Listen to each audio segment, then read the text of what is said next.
बिस्मिल्लाहिर्रहमानिर्रहीम। आज का जो हमारा टॉपिक है जी ये है एंट्रीज के हवाले से बुक्स ऑफ कंसाइनर। कंसाइनर की बुक में क्या एंट्रीज होती हैं मैंने बताया ना, 11 पॉइंट्स हैं। पहला, सेंडिंग ऑफ गुड्स, यानी अब आप पूरा पहले सब तो सीक्वेंस बनाओ ना। सीक्वेंस में बनाता हूँ, जरा ध्यान से सुनना।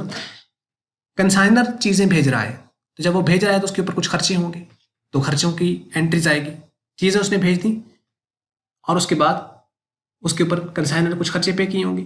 उसने एडवांस रिसीव किया होगा कंसाइनी से, चीज़ें जो भेजी हैं तो कुछ ना कुछ एडवांस रिसीव किया होगा या कोई बिल ड्रॉ किया होगा, ये हो गया। उसके बाद अब चीज़ें वहाँ कंसाइनी के पास पहुँच गई हैं। कंसाइनी के बाद जब चीज़ें पहुँची हैं तो इसका मतलब है जब वो उसके पास आई होंगी तो उसने कुछ वहाँ से लोडिंग अनलोडिंग कुछ ना कुछ एक्सपेंस उसने पे की होंगी, फिर वो एक्सपेंस पे करे और एक्सपेंस अब वो चीज़ें लेकर जा रहा है। जब वो लेकर गया अपने गोडाउन में रखी है, वो मार्केटिंग करेगा, सेल्स करेगा, उसकी सेल हो गई, चीज़ों की सेल हो गई, तो इसका अंदर आगे जाके सेल होगी। जब सेल होगी तो सेल पे तो कमीशन होता है, सेल पे ही तो कमीशन होता है, तो उसका अगली एंट्री कमीशन की आएगी। अच्छा, कमीशन भी उसने ले लिया, अपने खर्चे भी दे दिए, अकाउंट सेल सेंड कर देगा और उसमें अगर कुछ स्टॉक बच गया तो उसे बताएगा भैया मेरे पास इतना स्टॉक पड़ा है, कहते हो तो वापस भेज दूँ और कहते हो तो अगले नेक्स्ट फाइनेंशियल अकाउंटिंग पीरियड के लिए रख लिया जाए। अब वो जैसा उसको इंस्ट्रक्ट किया जाएगा वैसा वो रिस्पॉन्ड करेगा, क्लोजिंग स्टॉक की एंट्री। और उसके बाद नंबर 9 पे बैड डेट्स।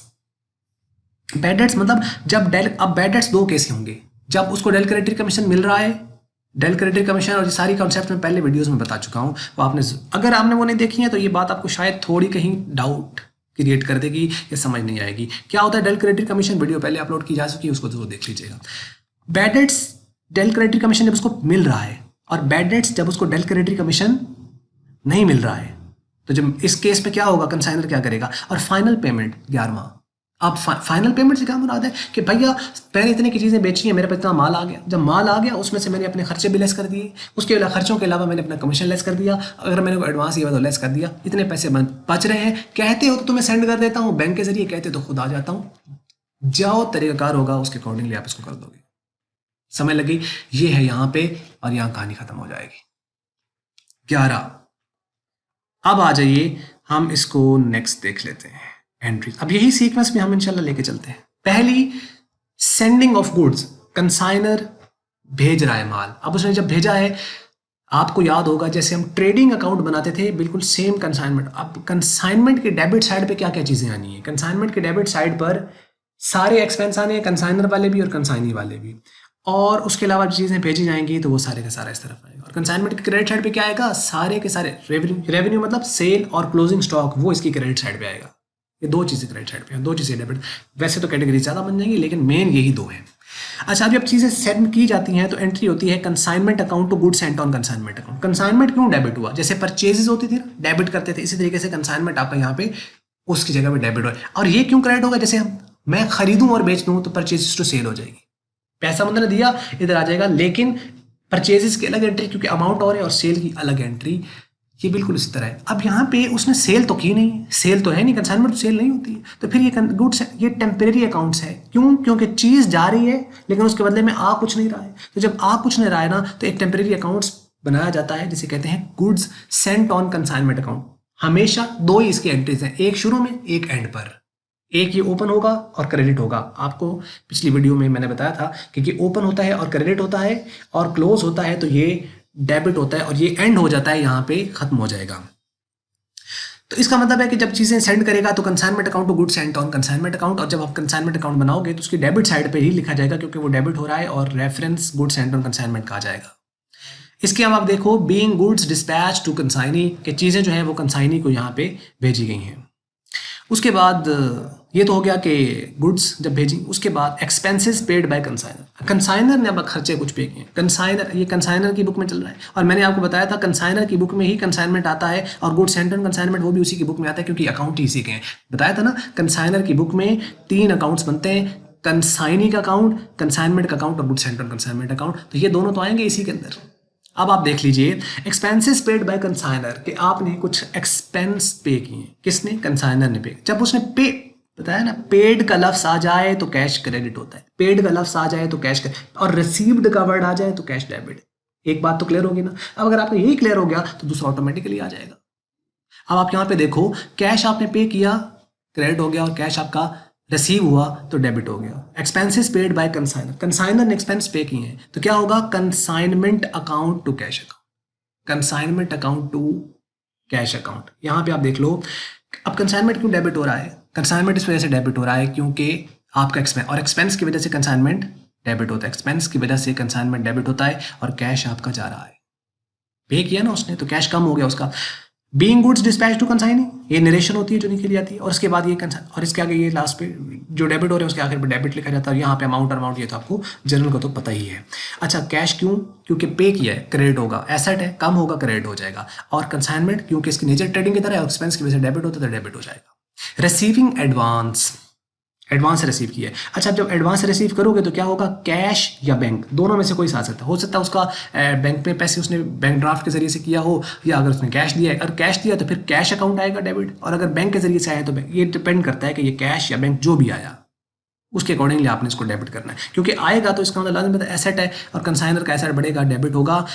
एडवांस रिसीव करा है तो जब रिसीव करेगा तो कैश आएगा, डेबिट हो जाएगा। और कंसाइनी क्यों क्रेडिट होगा? क्योंकि ये लोन है, ये एडवांस है, और जब भी एडवांस लेते हैं तो एडवांस में आपका एसेट भी बढ़ता है, लाइबिलिटी बढ़ती है। एसेट भी बढ़ता है, लाइबिलिटी, आपको पता है ना बेसिक रूल का अकाउंटिंग का, कि या तो एसेट बढ़ता है तो साथ लाइबिलिटी बढ़ती है, और ऐसा नहीं हो रहा है तो फिर एक एसेट बढ़ रहा है और एक ही एसेट कम हो रहा है। आपको याद होगा क्वालिटेटिव चेंज और क्वांटिटेटिव चेंज अकाउंटिंग में पढ़ाया जाता है, बहुत बेसिक कॉन्सेप्ट है। क्वांटिटेटिव चेंज, क्वालिटेटिव चेंज, यानी या तो एक एसेट बढ़ेगा तो साथ लाइबिलिटी बढ़ेगी, और अगर ऐसा नहीं हो रहा है ना तो फिर एक एसेट बढ़ रहा है और एक एसेट कम हो रहा है। कमाल का फार्मूला है ये वाला, बहुत सी एंट्रीज आपके क्लियर कर देता है। यहाँ पे क्या है कि अगर एक एसेट बढ़ रहा है तो साथ एक लाइबिलिटी बढ़ रही है, और अगर ऐसा नहीं हो रहा है तो फिर इसका एक एसेट बढ़ रहा है तो एक एसेट कम हो रहा है, या तो क्वांटिटेटिव चेंज तो या फिर qualitative change. Any how, first year का कॉन्सेप्ट है, यहाँ मैंने आपको थोड़ा सा इसको बता दिया, आपको पता होगा। कैश, बैंक और कंसाइन। कंसाइनी क्यों क्रेडिट होगा? क्यों होगा क्रेडिट यहाँ पे कंसाइनी? इसलिए क्रेडिट होगा क्योंकि लाइबिलिटी बन गई ना इसके ऊपर, कंसाइनर पर उसने पैसे इसको देने हैं तो एडवांस तो लिया है। तो being advance receive from consignee as security, ये सिक्योरिटी के तौर पर उसने एडवांस उससे रिसीव किया। और उसके बाद हो सकता है तीन ही तरीके होते हैं, या कैश ले लिए, या बैंक में पैसे ले लिए, तो या बिल ड्रॉ कर दिया, या कैश ले लिए या बैंक में। या असल में जो ये नीचे वाला है ना, ये भी हो, ये सिर्फ नाम चेंज है डॉक्यूमेंट्री बिल का। आप गौर करो, कैश या बैंक डेबिट होगा तो यहाँ पे बिल रिसीवेबल, जो ड्रॉ करता है रिसीवेबल की एंट्री, जो ड्रॉ करता है रिसीवेबल की एंट्री पास करता है। बिल ऑफ एक्सचेंज आपने फर्स्ट ईयर में पढ़ा होगा। जो ड्रॉ करता है ना रिसीव, तो ड्रॉ कौन कर रहा है? कंसाइनर। तो कंसाइनर प्रिंसिपल है, या तो सेलर ड्रॉ करता है या प्रिंसिपल। अगर तो प्रिंसिपल ड्रॉ करे तो उसका नाम चेंज हो जाता है, यानी कंसाइनमेंट में आ जाएगा, उसे कहेंगे डॉक्यूमेंट्री बिल। और अगर सेलर ड्रॉ करेगा तो नॉर्मल बिल ऑफ एक्सचेंज होगा, है ये भी बिल ऑफ एक्सचेंज, लेकिन यहाँ पे उसका नाम चेंज हो गया। बिल ऑफ एक्सचेंज को ही यहाँ पे क्या कहा जा रहा है? क्यों कहते हैं डॉक्यूमेंट्री बिल? इसलिए कहते हैं क्योंकि यहाँ पर आपके जो प्रूफ है वो आ रहा है कि सिक्योरिटी के तौर पे लिया जा रहा है, ना तो सेल है ना परचेज, और ना एक दूसरे को अकोमोडेट। बिल ऑफ एक्सचेंज पढ़े थे ना, दो तरह के होते हैं, एक अकोमोडेशन बिल और एक आपके पास होता है वो ट्रेड बिल। ट्रेड, या तो बिल ट्रेड होगा या अकोमोडेट होगा, ये उन दोनों में से नहीं है। ये सिक्योरिटी के तौर पर है, नाम चेंज हो जाएगा डॉक्यूमेंट्री बिल। इसके ऊपर मैं पहले वीडियो में आपको डिटेल में बता चुका हूं। कंसाइनर रिसीवेबल की एंट्री पास करेगा, तो जब रिसीवेबल है तो इसके अंदर कंसाइनी को ये पैसे देने, ये वही आ गया ना। ये देखो सेम चीज है कि इधर यहाँ पे कैश आया या बैंक आया। अब यहाँ पे कैश नहीं आया, बैंक नहीं आया, तो क्या आया? बिल आया। बिल आया तो रिसीवेबल, और इसका मतलब ये एडवांस है, कंसाइनी को पैसे देने हैं, तो यहाँ पे भी कंसाइनी को पैसे देने हैं, मतलब लाइबिलिटी बनकर लाइबिलिटी क्रेडिट होती है।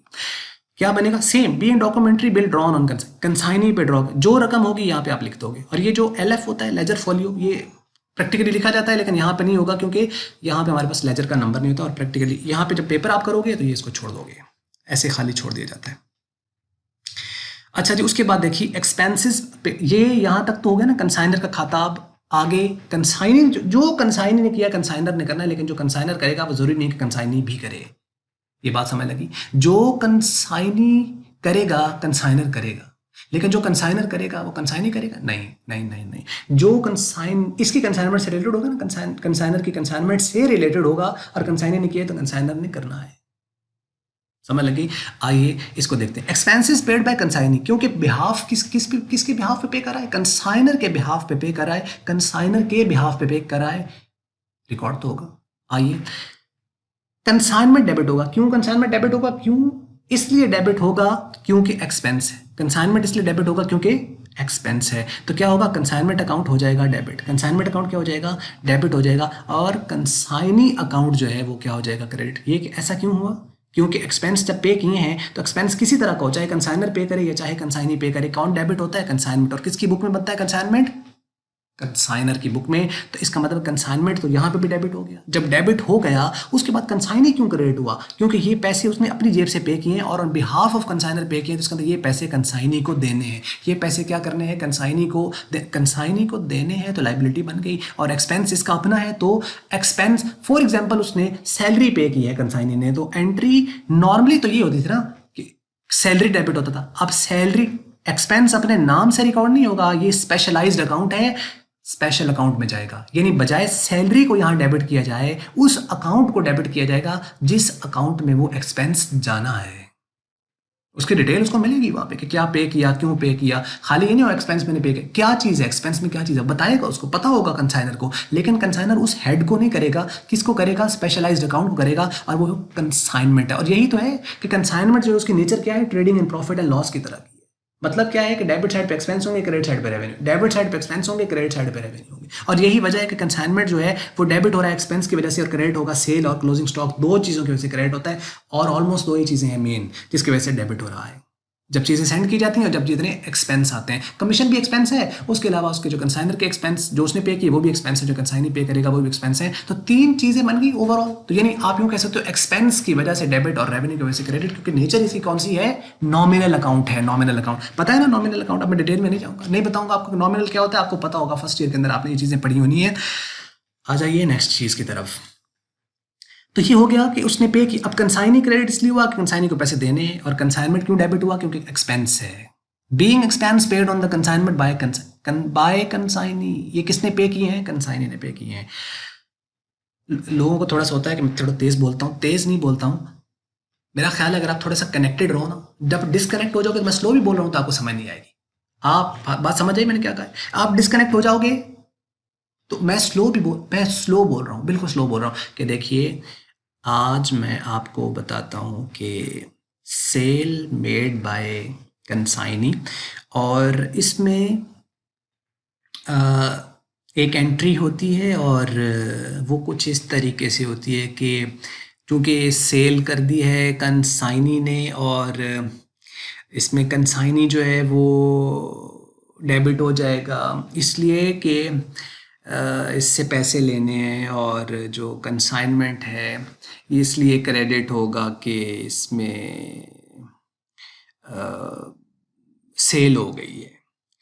तो चूंकि से मज़ा आ रहा है, अजीब सा लग रहा है कि बीच में बात कि यार थोड़ा तेज बोल, क्या बात कर रहे हो, क्या समझ। इतना टाइम होता नहीं ना, हमारे पास टाइम है ना आपके पास टाइम है, क्योंकि रिकॉर्डेड है, लाइव तो है। लाइव में किसी तरीके से इंटरेक्शन होता है, बना होता है। शक्ल भी नज़र नहीं आ रही, ना आपको मेरी नज़र आ रही है, ना आपकी मुझे नज़र आ रही है। ऐसा है ना, शक्ल तो नज़र आ नहीं रही है, ना कोई इंटरेक्शन है, लाइव है। हम लोग लाइव सेशन इंशाल्लाह हम करने वाले हैं इंशाल्लाह इन फ्यूचर, लेकिन फिलहाल तक के लिए तो इतना ही है। अभी इसके लिए जो अभी की ज़रूरत है वो अभी के लिए चल रहा है, जो नेक्स्ट कल की ज़रूरत होगी वो कल को पूरा करेंगे, इंशाल्लाह करेंगे। लेकिन अभी और स्पीड का जो इशू आ रहा है जिन लोगों को, तो मैं कहते थे बहुत तेज़ बोलते हैं सर, बहुत तेज़ बोलते हैं। तेज़ नहीं बोलता हूँ, बस कनेक्शन और डिसकनेक्शन का फ़र्क है।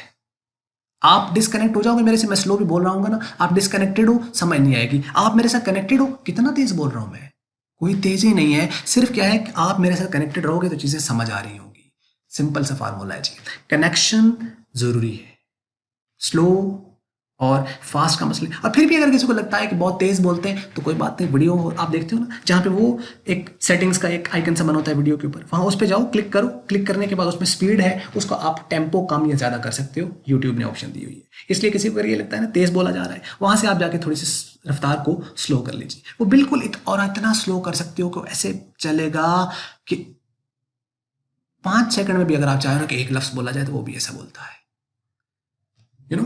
स्पीड को आप, स्पीड इशू नहीं है, कनेक्शन और डिसकनेक्शन का मसला है, उसको थोड़ा सा कंट्रोल करो।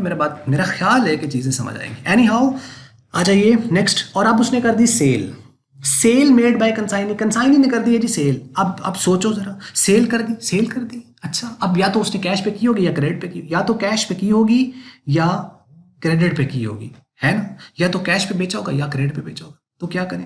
अच्छा, कंसाइनी ने सेल किया, जब कंसाइनी ने सेल किया तो इसका मतलब क्या है? कंसाइनर ने कंसाइनी से पैसे लेने हैं, कंसाइनी से पैसे लेने हैं, तो डेटर बन गया उसका। तो इसका मतलब कंसाइनी को क्या कर देगा? डेबिट। और कौन क्रेडिट होगा? कंसाइनमेंट। क्यों कंसाइनमेंट क्रेडिट होता है? रेवेन्यू की वजह से कंसाइनमेंट होता है क्रेडिट। अब ये देखो कि कंसाइनमेंट क्यों क्रेडिट होगा, दो ही चीजों की वजह से तो होता है कंसाइनमेंट क्रेडिट, एक सेल की वजह से और एक क्लोजिंग स्टॉक की वजह से। तो क्या ये सेल नहीं है? हाँ ये सेल है। ओह अच्छा, सेल की वजह से ये हो गया क्रेडिट हो गया। Being sale made by the consignee. अच्छा कैश पे बेचे तब भी, क्रेडिट पे बेचे तब भी उसके पास सेम एंट्री, मतलब कोई फर्क नहीं पड़ेगा कैश पे बेचे या उससे तो उसने लेने हैं ना, उससे तो लेने हैं कंसाइनी से। तो जब लेने हैं कंसाइनी से तो इसका मतलब क्या हुआ? डेबिट हुआ और कंसाइनमेंट क्रेडिट हो गया। बात समझ लगी? उसके बाद आ जाइए commission of consignee. Commission of consignee अपना कमीशन, अब लाजम मतलब 10% जितना भी होगा वो अपना कैलकुलेट करेगा, कैलकुलेट करने के बाद जो कमीशन आएगा उसकी एंट्री पास करेगा। अब सोचो ये इसके लिए एक्सपेंस है, कंसाइनर के लिए कमीशन एक्सपेंस है, कंसाइनर के लिए कमीशन एक्सपेंस है और कंसाइनी के लिए कमीशन रेवेन्यू है। इसका एक्सपेंस है तो एक्सपेंस किसको जाते हैं? कंसाइनमेंट को। तो सिंपल कंसाइनमेंट डेबिट हो जाएगा और ये पैसे अभी इसने दिए नहीं है, देने हैं तो इसका अंदर कंसाइनी क्रेडिट हो जाएगा। वही बात आ गई ना एसेट लाइबिलिटी वाली बात, ये लाइबिलिटी है, इसके ऊपर कमीशन, इसके ऊपर लाइबिलिटी को अभी इसने पे नहीं किया। हाँ अगर वो अपने उसके अकाउंट में से काट लेता है तो एडजस्ट हो जाएगा, वो इनके अकाउंट से पता चल जाएगा। तो being sale made by the consignee और being commission payable to, being commission payable to consignee, उसको पे करना है। उसके बाद आइए आठवां और वो है क्लोजिंग। आठवां closing stock. Closing stock, closing stock क्या होता है? जो एंड पे माल बच गया, जो बिका नहीं, एंड पे माल बच गया और बिका नहीं है। माल में डिफेक्ट है क्या? नहीं, माल में डिफेक्ट नहीं है, सिर्फ कस्टमर जो है उसको, हम गया तो कस्टमर को अप्रोच नहीं कर पाया, कस्टमर हमें अप्रोच नहीं कर पाया, जिसकी वजह से माल बिकने से रह गया। जब बिकने से रह गया है तो हमारा क्या कहलाएगा? क्लोजिंग स्टॉक कहलाएगा। क्या करेंगे भाई? हमारा सेम है जी, सेम है बिल्कुल, जैसे पहले करते थे ना फर्स्ट ईयर के अंदर, consignment stock to trading account, याद है? Consignment stock to trading account, consignment to trading. अब यहाँ आप जो क्लोजिंग स्टॉक टू ट्रेडिंग होता था ना, कि आपका डेबिट होता था स्टॉक और ट्रेडिंग क्रेडिट होता था, फर्स्ट ईयर में करते थे। अब यहां पे क्या होगा? Consignment stock account to consignment account, यानी उसी तरह स्टॉक डेबिट हुआ लेकिन जहां ट्रेडिंग क्रेडिट होता था वहां पे कंसाइनमेंट क्रेडिट होगा, जहां पे ट्रेडिंग क्रेडिट होता था वहां पे कंसाइनमेंट क्रेडिट होगा। अब यहां पे देख लीजिए कि कंसाइनमेंट स्टॉक क्यों डेबिट हुआ कंसाइनमेंट स्टॉक? क्योंकि एसेट है, एसेट है, करंट एसेट है। स्टॉक एसेट होता है, आपको याद होगा फर्स्ट ईयर के अंदर हम क्या करते थे? ट्रेडिंग अकाउंट की क्रेडिट साइड पे लिखा जाता था और बैलेंस शीट में करंट एसेट में लिखा जाता था क्लोजिंग स्टॉक।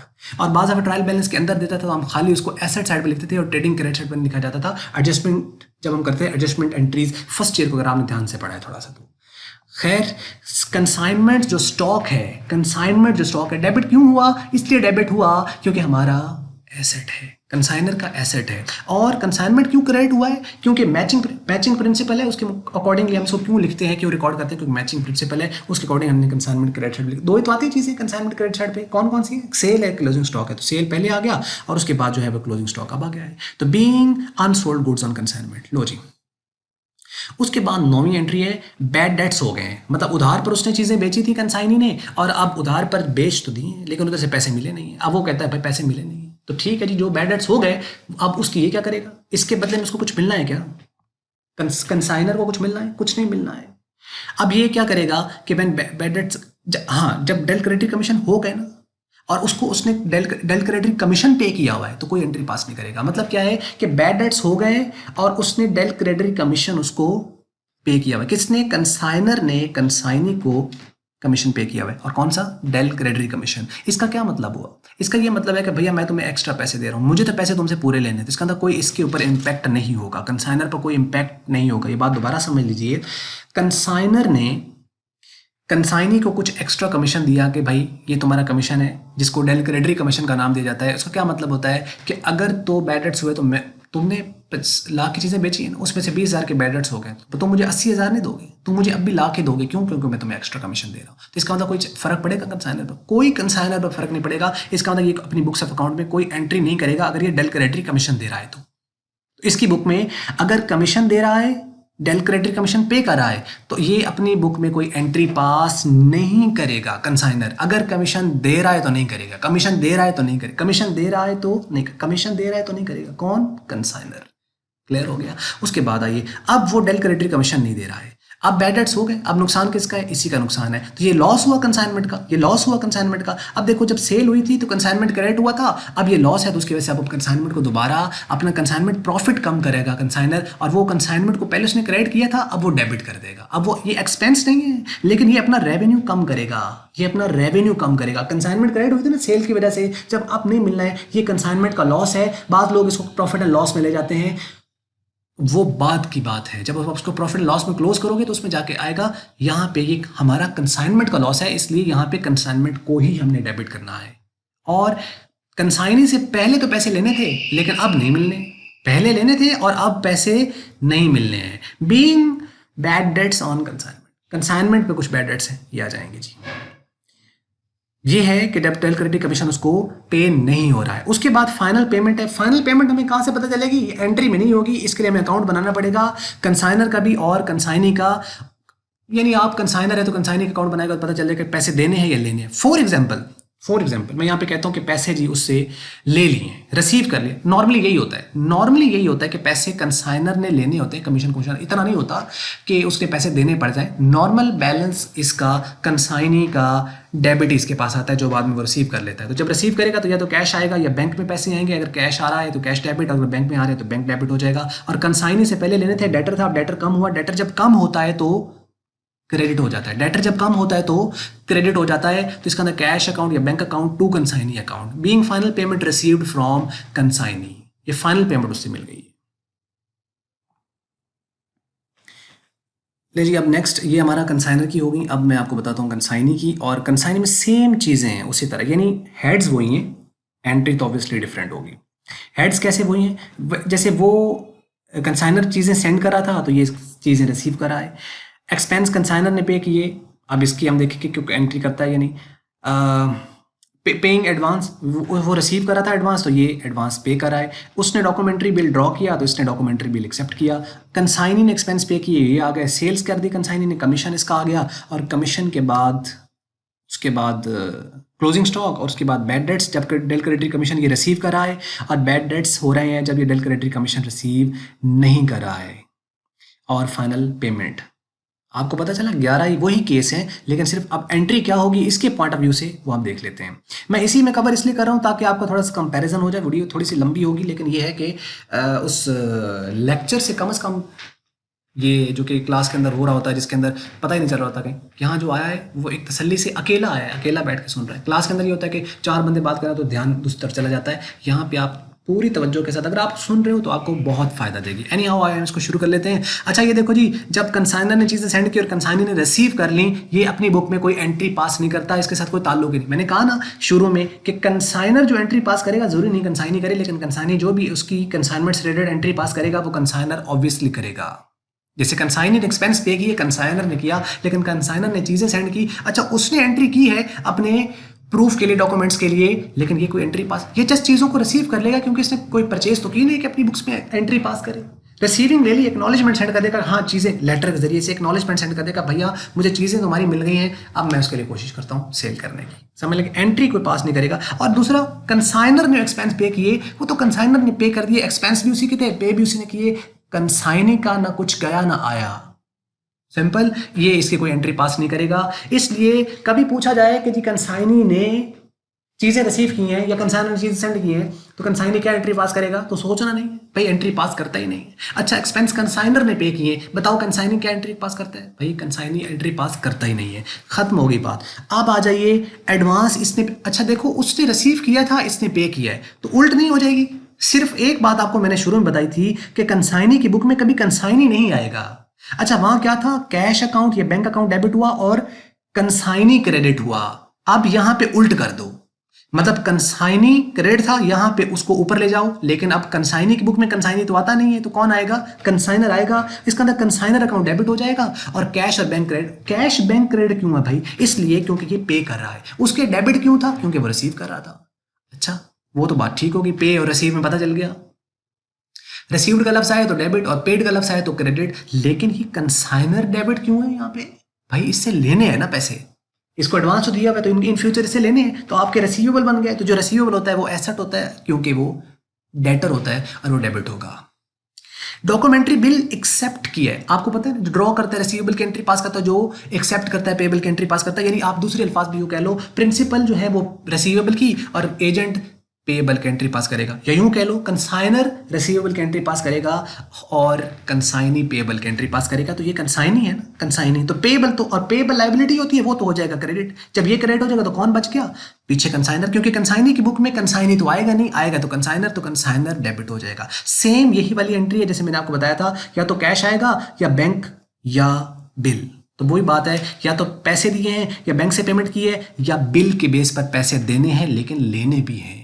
आपको मैंने फिर दोहरा देता हूं, या तो एसेट बढ़ता है तो साथ लायबिलिटी बढ़ती है, और अगर ऐसा नहीं हो रहा है तो फिर इसका मतलब एक एसेट बढ़ रहा है तो साथ कोई दूसरा एसेट कम हो रहा है। या तो चेंज क्वांटिटेटिव है तो या फिर चेंज क्वालिटेटिव है। आगे आ जाइए, एक्सपेंस पे किए हैं कंसाइनी ने। अच्छा, एक्सपेंस कंसाइनी ने पे कर दिए तो ठीक है, कंसाइनी ने पे किए हैं तो पेड का लफ्ज आ गया, पेड का लफ्ज आ गया। तो जब भी पेड का लफ्ज आता है तो कैश क्या होता है, क्रेडिट, तो ये तो क्रेडिट होगा। अब क्या कंसाइनमेंट को डेबिट कर दें एक्सपेंस की वजह से, नहीं भाई नहीं, कंसाइनमेंट कहां से हो, क्यों नहीं हो सकेंगे, कंसाइनमेंट तो डेबिट होता है एक्सपेंस से, नहीं, लेकिन वो कंसाइनी की बुक में नहीं ना आता है, कंसाइनी की बुक में तो कंसाइनमेंट आता ही नहीं, इसका तो अकाउंट ही एक है कंसाइनर। हाँ बिल्कुल ठीक हो गया, पे कर दिया, पेड की वजह से कैश क्रेडिट हो गया, और कौन डेबिट हुआ, कंसाइनर। क्यों हुआ डेबिट, इसलिए क्योंकि ये पैसे उसने उसके बिहाफ पे, कंसाइनर के बिहाफ पे किए, तो कंसाइनर से पैसे लेने हैं। नीचे नरेशन इसी तरह चल रही है, उसको आप देख लेना, being expenses paid on behalf of consignor. उसके बाद सेल की है जी। अब अच्छा देखो, डिपेंड करता है कैश पे बेची है क्रेडिट पे। अगर तो कैश पे बेची है तो लाज बात है, कंसाइनी के पास पैसा आया होगा तो कैश डेबिट हो जाएगा, और ये पैसे उसने कंसाइनर को देने हैं क्योंकि पैसे इसके नहीं हैं, इसलिए ये नहीं होगा कि सेल कंसाइनी ने की तो कैश अकाउंट तो सेल अकाउंट लिख दें। हमारे जहन में यही चल रहा होता है, फर्स्ट ईयर पढ़ा होता है थोड़ा सा, तो हम क्या करते हैं, अच्छा सेल की है, जबरदस्त हो गया, सेल की है, कैश आया तो सेल होगी, तो कैश अकाउंट सेल अकाउंट, नहीं भाई नहीं नहीं नहीं, सेल तो आएगा नहीं, सेल इसने इसकी की है इसने, लेकिन वो सेल इसकी तो नहीं है, सेल रेवेन्यू होता है, तो क्या वो रेवेन्यू कंसाइनी का है, नहीं इसका नहीं है, इसने पैसे कंसाइनर को देने हैं। इसका मतलब ये हुआ कि कैश डेबिट इसलिए हुआ क्योंकि पैसा आया, कैश डेबिट हो गया। और कंसाइनर क्यों हुआ क्रेडिट, इसलिए क्रेडिट हो गया, पैसे देने हैं कंसाइनर को, पैसे कंसाइनर को पे, लाइबिलिटी बढ़ गई ना इसके ऊपर, सेल जितनी सेल ज्यादा करेगा कंसाइनी उतनी कंसाइनी पर लाइबिलिटी बढ़ जाएगी, तो कंसाइनर क्रेडिट हो जाएगा, being sale made on cash. अच्छा अगर सोचो क्रेडिट पर की होती तो फिर क्या होता, तो फिर कुछ भी नहीं, कैश की जगह पे सन्ड्री डेटर आ जाना था। सन्ड्री का क्या मतलब होता है, सन्ड्री का मतलब टोटल, सन्ड्री डेटर मतलब total debtor, sundry debtor account debit और कंसाइनर। कमीशन ऑफ कंसाइनी, अब उसने अपना कमीशन लेना है तो ये कमीशन इसका अपना पर्सनल रेवेन्यू है, तो जो इसका पर्सनल रेवेन्यू तो अपने नाम से आएगा, जैसे डिविडेंड होता है, जैसे इंटरेस्ट होता है, अपने नाम से आता है, इसका कमीशन यहाँ पे कमीशन के नाम से आएगा, रेवेन्यू इसका अपना जाती। और यहाँ पे कंसाइनर क्यों डेबिट हुआ, क्योंकि कंसाइनर से ये पैसे लेने हैं, कंसाइनर से पैसे लेने हैं, being commission earned on consignment, उसने अर्न कर लिया है, कमा लिया है। उसके बाद आ जाइए क्लोजिंग स्टॉक, क्लोजिंग स्टॉक की कोई एंट्री करता है, नहीं करता। क्यों नहीं करता, कंसाइनी क्यों नहीं करेगा, देखो भाई इसका जवाब सीधा है कि जब कंसाइनर ने कंसाइनी को चीजें भेजी तो क्या कंसाइनी ने कोई एंट्री की, नहीं, तो अब चीजें बच गई हैं। अब ये कंसाइनी कंसाइनर को जब भेज देगा तो तब वो कोई करेगा, नहीं करेगा। इसका ना लेन चीजें आई ना तब कंसाइनी एंट्री करेगा, और जब वो चीजें वापस भेजेगा ना तब कोई एंट्री करेगा, ना इसकी बुक में आने पर एंट्री ना इसकी बुक में जाने पर एंट्री। लेकिन कंसाइनर जो होगा ना वो आने जाने दोनों पर एंट्री करता है। क्लियर होगी, क्लोजिंग स्टॉक की ना उसने एंट्री, तो ये आ जाएगा। Bad debts when del credit commission is received, इसने डेल क्रेडिट कमीशन अगर अब देखो रिसीव किया हुआ है, लिया हुआ है, जब लिया हुआ है तो लॉस इसका है अपना। इसका क्या मतलब होगा कि अब इसने कमीशन इसका कम हो जाएगा। सपोज करो 50,000 लेने थे, 40,000 पैसे नहीं मिले तो 40,000 कमीशन इसका कम हो जाएगा। अब इसने 50,000 नहीं लेना, अब इसने 10,000 लेना है। इसका मतलब है जब भी ये डेल क्रेडिट कमीशन ले रहा होता है ना और लॉस हो जाए तो इसका वही कमीशन कम हो जाता है। एक बार फिर सुन लो, जब डेल क्रेडिट कमीशन कंसाइनी ले रहा होता है, जब डेल क्रेडिट कमीशन कंसाइनी ले रहा होता है और बैड डेट्स हो जाए तो उसका अपना ही कमीशन कम हो जाता है। कमाल की बात है, कमीशन की वजह से कमीशन कम हो गया, कमीशन की वजह से कमीशन कम हो गया। हाँ ऐसे ही तो होता है, ऐसे ही तो होता है, कमीशन की वजह से कैसे कमीशन कम हो गया, कमीशन भाई ले रहा है ना एक्स्ट्रा, जितना कमीशन बन गया और अब हो गए बैड डेट्स। अब जब बैड डेट्स हो गए तो इसका क्या मतलब है कि पैसे मिलने नहीं है, तो कंसाइनर ने तो पैसे पूरे लेना है, तो वो क्या करेगा, अपनी जेब से पे करेगा। तो ठीक है, जिसने उसे लेने थे उसी में एडजस्ट हो, जितने एडजस्ट हो गए उतने एडजस्ट कर देगा, और अगर फिर भी बढ़ रहे हैं ना तो अपनी जेब से निकाल के उसको देगा, भैया ये ले ले, उधर से पैसे नहीं मिले हैं। समय लग गई। ये हो गया यहाँ तक। इसका मतलब कमीशन उसका रिड्यूस हो जाएगा, उसका रेवेन्यू है ना, रेवेन्यू कम हो जाएगा, रेवेन्यू कम हो जाएगा। इसका मतलब वो इसका अपना एक्सपेंस ट्रीट कर ले, अपना लॉस ट्रीट कर ले, क्या करेगा, कमीशन को डेबिट कर देगा। और सन्ड्री डेटर जिनसे पहले पैसे कंसाइनी ने लेने थे, जो उसने सेल के केस में किया, उधार पर बेचे ना, कैश केस में तो बैड डेट्स का सवाल पैदा नहीं होता, उधार पे बेचेगा तो हो सकता है बैड डेट्स हो सकता है ना हो, लेकिन क्या करेगा, अब पहले सन्ड्री डेटर से पैसे लेने थे लेकिन अब पैसे लेने नहीं है, डेटर कम हो गए, डेटर कमाल है, डेटर कम हो गए। जब डेटर कम हो गए तो क्या हो जाएंगे, क्रेडिट हो जाएंगे। तो क्या हुआ, being bad dates charge from the commission, bad debts charged from the commission, ये है जब उसको डेल क्रेडिट कमीशन मिल रहा है। उसके बाद आप आइए bad debts when del credit commission does not received by him, जब उसको रिसीव नहीं कर रहा है, जब नहीं कर रहा है तो फिर क्या होगी। अच्छा अब ये देखो, अब उसको डेल क्रेडिट कमीशन तो मिला नहीं, इसका मतलब पहले सेल की, उसने क्या एंट्री पास की, सन्ड्री डेटर टू कंसाइनर, मतलब डेटर से पैसे लेने और कंसाइनर को देने। सेल के केस में, क्रेडिट सेल में क्या होगा, सन्ड्री डेटर मतलब डेबिट, उस पैसे लेने और किसको देने, कंसाइनर को देने। अच्छा ठीक हो गया, उसको देने हैं पैसे। अब जब आपके बैड डेट्स हो गए तो अब तो कंसाइनर को देने नहीं, क्योंकि उसने आपको कुछ नहीं दिया तो आप उसको कुछ नहीं दोगे, बैड डेट्स हो गए, दरमियान से लॉस आ गया। अब आप उसको क्या करोगे, पहले लाइबिलिटी थी, ये डेटर नहीं बना, ये डेटर नहीं बना कि ये डेबिट हो रहा है, नहीं, ये लाइबिलिटी कम हुई है, ये लाइबिलिटी कम हुई है, तो लाइबिलिटी कम होगी तो क्या होगा, डेबिट हो जाएगा। लाइबिलिटी कम होगी तो क्या हो जाएगा, डेबिट हो जाएगा। तो ये क्या हुआ, कंसाइनर डेबिट हो गया कि अब उसको पहले पैसे देने थे, अब उसको मैंने देने नहीं है। और वही बात है, सन्ड्री डेटर से पहले लेने थे, यानी उधर से मिलने नहीं है, उनको खत्म कर दिया, और इसको देने नहीं है, इसको खत्म कर दिया। बात समझ लगी कि सन्ड्री डेटर जो है उससे पैसे लेने नहीं है, जब नहीं लेने हैं तो उसको क्या कर दिया, क्रेडिट खत्म हो गया। और इसको पहले देने थे कंसाइनर, हमारी बुक में क्या चल रहा था, यानी कंसाइनी की बुक में क्या चल रहा था, क्रेडिट लाइबिलिटी। अब वो लाइबिलिटी रिड्यूस हुई ना, रिड्यूस हो गई, पैसे अब नहीं देने, तो क्या कर देंगे, उसको डेबिट कर देंगे। Being bad debts from the debtors या on realization from the debtors, final payment, last वाला। अब उसने फाइनल पेमेंट लास्ट में तो उसने रिसीव किया, इसने पे किया, तो जब इसने पे किया तो या तो कैश या बैंक, और पहले कंसाइनर लाइबिलिटी थी, अब कंसाइनर लाइबिलिटी कम हो जाएगी तो कंसाइनर यहाँ पे डेबिट हो जाएगा। Being final payment made to the consignor, अगर लेने होंगे तो यही एंट्री रिवर्स हो जाएगी, यानी लिए कैश डेबिट और कंसाइनर क्रेडिट, मतलब पहले उसे लेने थे अब वो क्रेडिट हो गया। ये थी एक डिटेल में एक वीडियो, और उम्मीद करते हैं आपको ये सारी समझ आई होगी। मैंने पूरी कोशिश करके इसको समझाने की कोशिश की है, लेकिन फिर भी हो सकता है, वही बात है, रिकॉर्डेड वीडियो है, उसके अंदर आपके क्वेश्चंस तो आते नहीं है लाइव, तो जब लाइव क्वेश्चंस नहीं आएंगे तो उसमें थोड़ी सी प्रॉब्लम हो सकती है। लेकिन एनी हाउ अगर फिर भी कोई क्वेश्चन है तो आप उसको ज़रूर कमेंट्स में लिखिए। वीडियो अगर आपको अच्छी लगी तो उसको लाइक कर लें, और अगर अच्छी नहीं लगी तो उसको ज़रूर कर लें डिसलाइक, और वीडियो देखने का आपका बहुत बहुत शुक्रिया।